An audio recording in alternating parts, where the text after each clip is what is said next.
Carpal tunnel release surgery is done as a last resort treatment for carpal tunnel syndrome that has failed to improve via more conservative methods. Surgery can lead to great improvement or a cure of the condition. However, there are also risks associated and a lengthy recovery time. Recovery usually takes several weeks to several months. It requires dedication to a physiotherapy program to help strengthen and heal your wrist and hand following surgery. So, we are going to watch about the how to recover after carpal tunnel release surgery. Method 1. Recovering in the short term. First is know that you will most likely be sent home shortly after surgery. A carpal tunnel release surgery is generally done as an outpatient procedure, meaning that you show up during the day, receive the surgery, and are sent home the same day. It is very rare that anyone would need to stay overnight or be officially admitted for a hospital stay for this surgery. Therefore, excluding unforeseen complications, you can expect to be sent home on the same day. Step 2. Wear a bandage or splint after surgery. For approximately 1 week following the procedure, or for however long your surgeon advises, you will need to wear a bandage or splint. The nurse, or the surgeon, will put this on prior to you leaving the hospital. The purpose is to keep your wrist and hand properly aligned during the initial healing stages.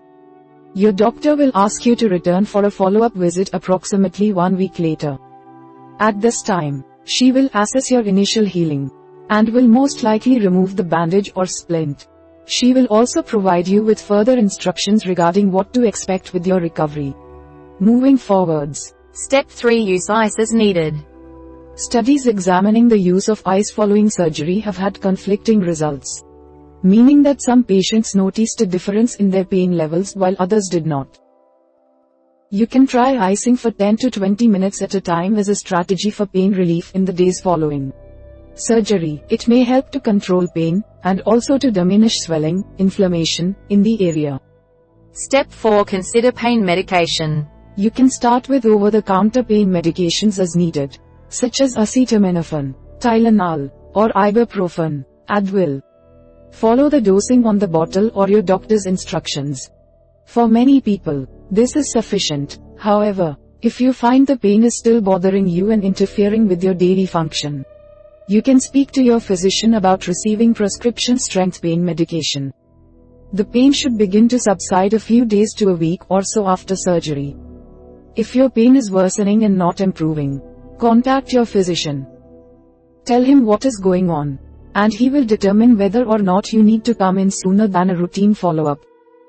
Step 5. Know which complications to look out for.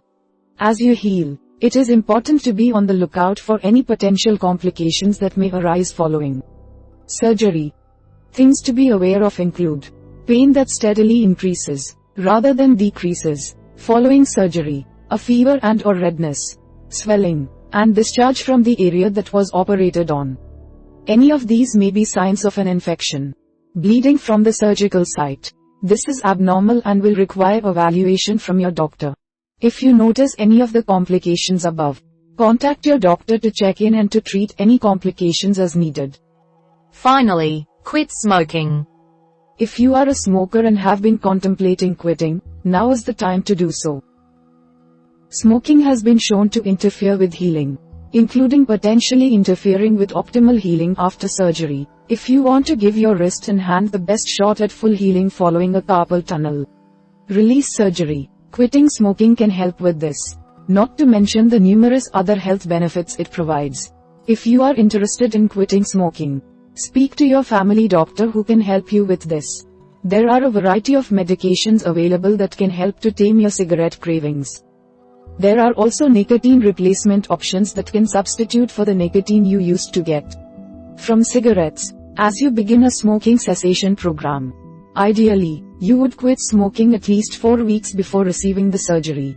However, quitting at any time is beneficial and will help with the healing process. Method 2. Recovering in the long term. First is begin a physical therapy rehabilitation program. This will consist of motions and exercises that improve the mobility of your wrist and hand. The rehabilitation program will also focus on strengthening the muscles needed for you to regain Function of your wrist and hand moving forwards. Physiotherapists are specifically trained to help you maximize muscular strength and joint mobility in your carpal tunnel region. So adhering to the program they designed for you will play an important role in determining how well you recover from surgery. Step 2. Adjust your duties at work as needed.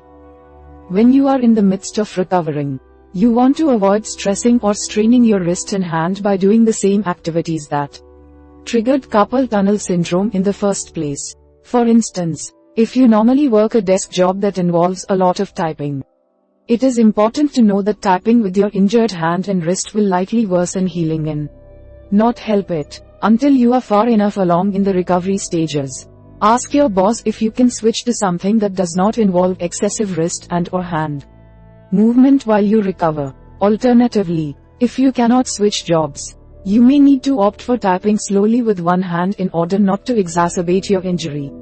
And to help with recovery, consider using a trackball or trackpad instead of a mouse while recovering, as these put less pressure on the wrist when used. If you have coverage, you may opt for a short-term leave from work while you recover so that your job does not negatively interfere with the healing process. Patients are often advised to take at least 1 week off prior to resuming desk duties, and more for forms of work where the type of labor puts more strain on their wrist or hand. Return to work expectations vary significantly depending upon your type of employment. Step 3. Be aware of your expected prognosis. It normally takes several weeks to several months to recover fully from a carpal tunnel release surgery. In most cases, the results are good if the surgery went well. If there were issues during surgery, that is another consideration altogether, and your surgeon will discuss this with you on a case-by-case basis. Assuming your surgery was successful and free of complications, and that you follow the proper protocols for recovery, you can expect an overall improvement in function after the surgery. There is one medical study that has been done to follow up with patients approximately 5 years after carpal tunnel release surgery. In this study, just over 50% of patients reported a slight return of symptoms after 2 or more years.